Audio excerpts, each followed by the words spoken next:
students. In today's class, we'll discuss Unit 3 topics. Okay, the topic of Unit 3 is constitutional provisions related to central state financial relations in India. Okay, we will talk about central state financial relations in India, and in that too, we will talk about constitutional provisions. Okay, what are the constitutional provisions given for central state financial relations in India? In Constitution of India, whatever provisions are given, we are going to talk about that. Students, आज की class में हम जो constitution में हमारे जो constitution है India के, उसमें सेंट्रल स्टेट फाइनेंशियल रिलेशंस के लिए जो भी प्रोविज़न्स दिए गए हैं उसके बारे में हम डिस्कस करेंगे. ठीक है, नेक्स्ट कुछ स्लाइड में हम सेंट्रल स्टेट फाइनेंस रिलेशंस के बारे में जो भी कॉन्स्टिट्यूशनल प्रोविज़न्स हैं थोड़े बहुत उनकी बात करेंगे इंडिया में. इस स्लाइड में आप देख सकते हो कि financial relations between centre and state are given in article 268 to 293. In Constitution of India, Article 268 to 293 deals with the financial relations between center and state. So some of the articles we are going to study. First of all, the Indian Constitution has elaborate provisions regarding the distribution of revenues between the union and the states. Indian Constitution में बहुत सारे articles दिए हैं जो revenue का distribution जो होता है यूनियन और स्टेट्स के बीच में, उसके बारे में डील करता है. ठीक है, article 268 to 293 in part 12 deal with the financial relations. The financial relations between the union and the states can be studied under the following heads. कुछ आर्टिकल्स जो हैं हम वो पढ़ेंगे जिसमें कि सेंट्रल स्टेट फाइनेंस रिलेशंस के बारे में बात की गई है. ओके, फर्स्ट आर्टिकल जो है दैट इज़ आर्टिकल 268. इसके बारे में हम पढ़ेंगे. Next point, taxes and duties levied by the union but collected and appropriated by the states. In taxes के बारे में कौन से आर्टिकल में लिखा गया है? आर्टिकल 268. किस टाइप की ये ड्यूटीज़ हैं? Stamp duties and duties of excise on medical and toilet preparations are levied by the government of India. Government of India levy करती है, उसको डालती है ये taxes, but collected and appropriated by. कौन कलेक्ट और कौन रखता है? स्टेट्स रखते हैं. Within which such duties are leviable except in the union territories. Union territory में नहीं, पर स्टेट्स में, where they are collected by the union government. ठीक है, they are collected by the union government. Okay, the proceeds of this duties levied within any state are assigned to that state only and do not form a part of consolidated fund of India. ये इन taxes में से जो भी proceed आती हैं वो states को assign होती है, और ये जो इंडिया का कंसोलिडेटेड फंड ऑफ इंडिया है, गवर्नमेंट का जो फंड है, उसके अंदर उस अकाउंट में नहीं जाती है. Consolidated fund of India means India का जो अकाउंट है गवर्नमेंट ऑफ इंडिया का, उसको हम कंसोलिडेटेड फंड ऑफ इंडिया बोलते हैं. तो उसमें ये प्रोसीड्स नहीं जाती है, ये स्टेट्स को असाइन होती है. ठीक है, आर्टिकल 268 इसके बारे में डील करता है. तो इसी तरीके से हमने एक आर्टिकल देखा, ऐसे कुछ आर्टिकल जो हैं हम देखेंगे नेक्स्ट स्लाइड्स में.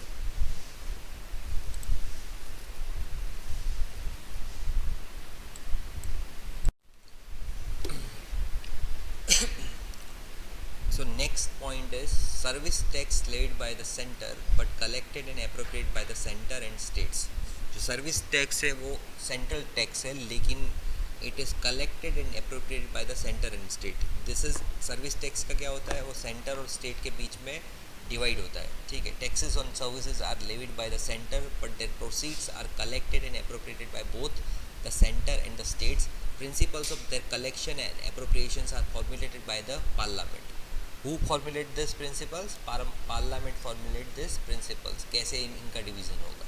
ठीक है, so taxes levied and collected, उसके बाद का पॉइंट है article 269, taxes levied and collected by the union but assigned to the states within which they are leviable, article 269। तो इसमें कौन से टैक्सेस हैं? Succession duty in respect of property other than agricultural land, estate duty in respect of property other than agricultural land, terminal taxes on goods और passengers carried bye railway, सी और air, taxes on railway fares and freights, taxes on transactions in stock exchanges. These all taxes are levied and collected by the union government but assigned to the states within which they are leviable. Okay, तो इस तरीके से आपको पता होना चाहिए। उसके बाद का आर्टिकल 270 में कौन से टैक्सेस हैं? Taxes levied and collected by the union and distributed between union and states. ठीक है, certain taxes are levied as well as collected by the union government, but their proceeds are divided between the union and states in a certain proportion in order to affect an equitable distribution of the financial resources. This category includes all the taxes and duties referred to in the union list except the three categories mentioned above.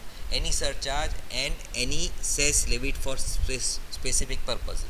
Any जो surcharge है या cess है वो union government के पास ही रहता है, सिर्फ union government ही उसे पूरा का पूरा यूनियन गवर्नमेंट के पास रहता है। बाकी के जो भी टैक्सेस हैं, मेन टैक्सेस हैं, उनका डिस्ट्रीब्यूशन होता है स्टेट और यूनियन गवर्नमेंट में। ठीक है, the manner of distribution of net proceeds of this taxes is prescribed by the president on the recommendations of finance commission.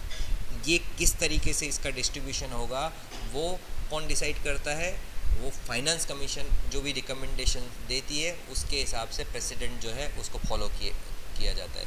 तो फाइनेंस कमीशन जो है आपको पता होना चाहिए, आर्टिकल 280 में हमारे कॉन्स्टिट्यूशन में फाइनेंस कमीशन जो है 5-5 साल पे प्रेसिडेंट को उसको एस्टेब्लिश करना होता है। तो ये जो फाइनेंस कमीशन की जो मीन्स कॉन्स्टिट्यूशन होता है, उस finance means that finance commission decides, it recommend the distribution of proceeds. In taxes का किस तरीके से प्रोसीड्स का डिस्ट्रीब्यूशन होगा सेंट्रल गवर्नमेंट और स्टेट गवर्नमेंट के बीच में, वो कौन डिसाइड करता है? फाइनेंस कमीशन डिसाइड करता है, वो रिकमेंड करता है और प्रेसिडेंट को वो रिकमेंडेशंस जो है वो इम्प्लीमेंट करनी होती है। ठीक है,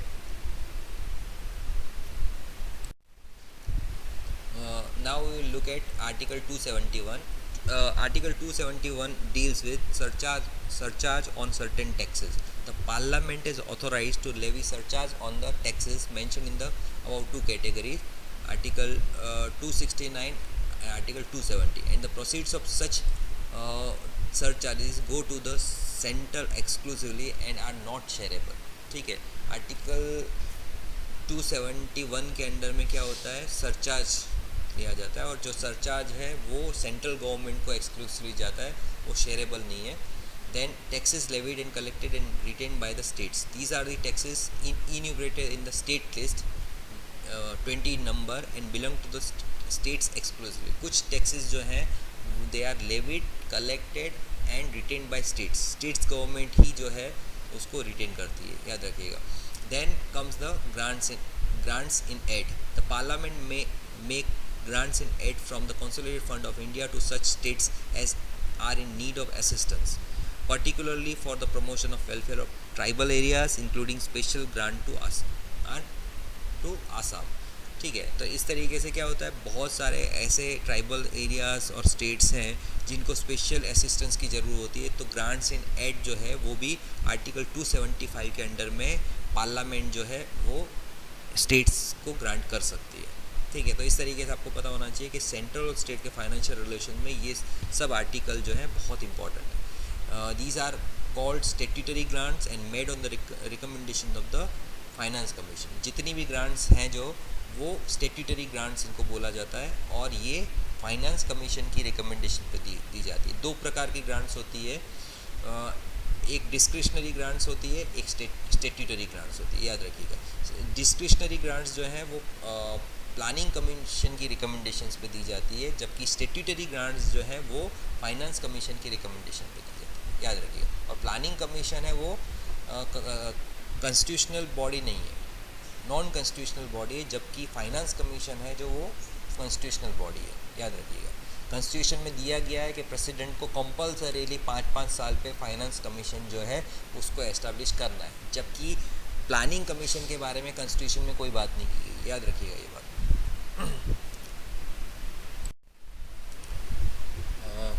Okay, in this slide you will see that apart from this, article 282 provides for discretionary grants by the center and states both for any public purpose. The center makes such grants on the recommendation of planning commission, an extra constitutional body.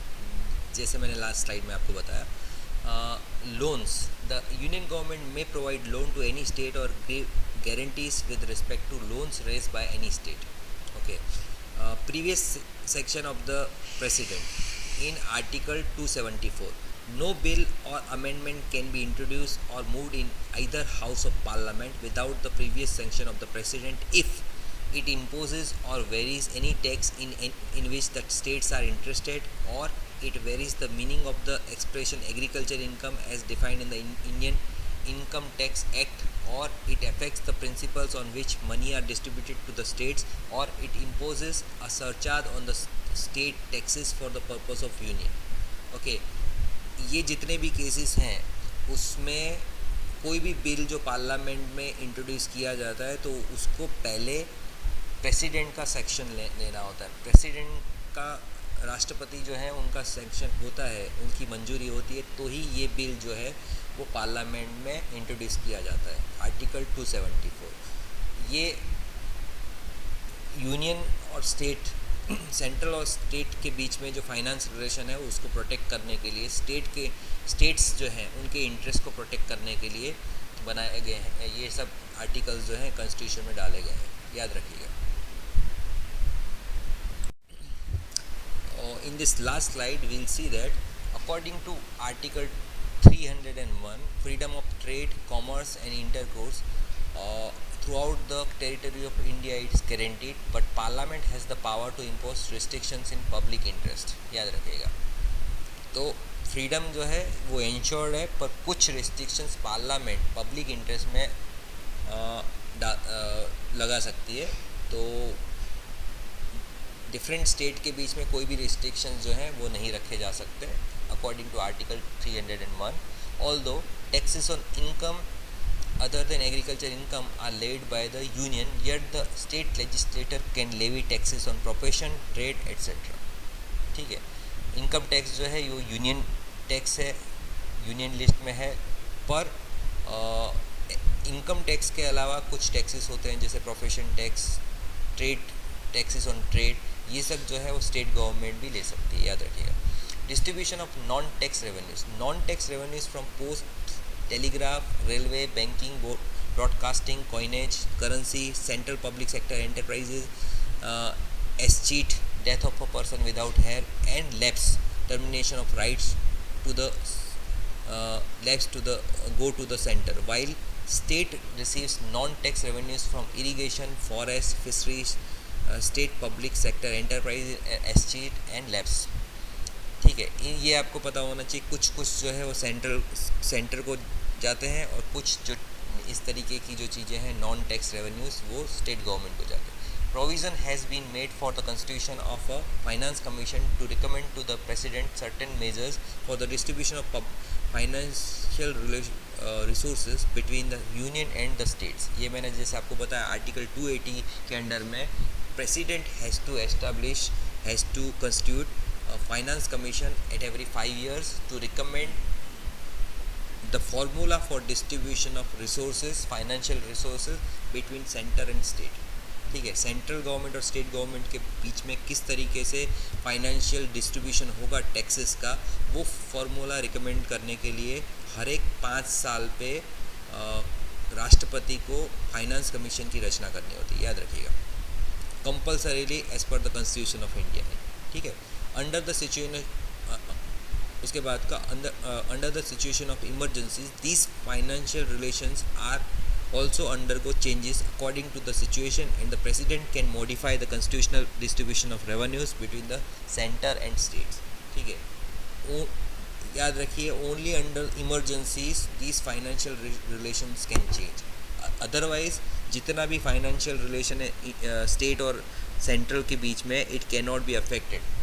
Parliament directly कुछ भी, या तो union government जो है अपने मन से कोई भी उसमें चेंज नहीं कर सकती, याद रखिएगा। सेंटर और स्टेट के बीच में जो भी फाइनेंशियल रिलेशंस कॉन्स्टिट्यूशन में दिए गए हैं, that has to be followed, ठीक है। इस तरीके से इस जो पूरी की पूरे लेक्चर में मैंने आपको बताया है कि सेंट्रल गवर्नमेंट और स्टेट गवर्नमेंट के बीच में जो फाइनेंशियल रिलेशन है उसके बारे में कॉन्स्टिट्यूशनल प्रोविजंस कौन कौन से इंपॉर्टेंट है। ये इंपॉर्टेंट कॉन्स्टिट्यूशनल प्रोविजंस हैं, वो आपको एग्ज़ाम में क्वेश्चन में लिखना है, याद रखिएगा। कॉन्स्टिट्यूशनल प्रोविजंस जो आर्टिकल्स जो हैं वो लिखे बिना आप अपने क्वेश्चन का जवाब लिखोगे तो मार्क्स नहीं मिलेंगे। इसीलिए कॉन्स्टिट्यूशनल प्रोविजंस जो पूछे जाते हैं सेंट्रल स्टेट फाइनेंस रिलेशन के बारे में, तो आपको कॉन्स्टिट्यूशनल प्रोविजंस आर्टिकल के साथ लिखने हैं। उस आर्टिकल में क्या लिखा गया है और उसका क्या इंपॉर्टेंस है वो आपको लिखना है।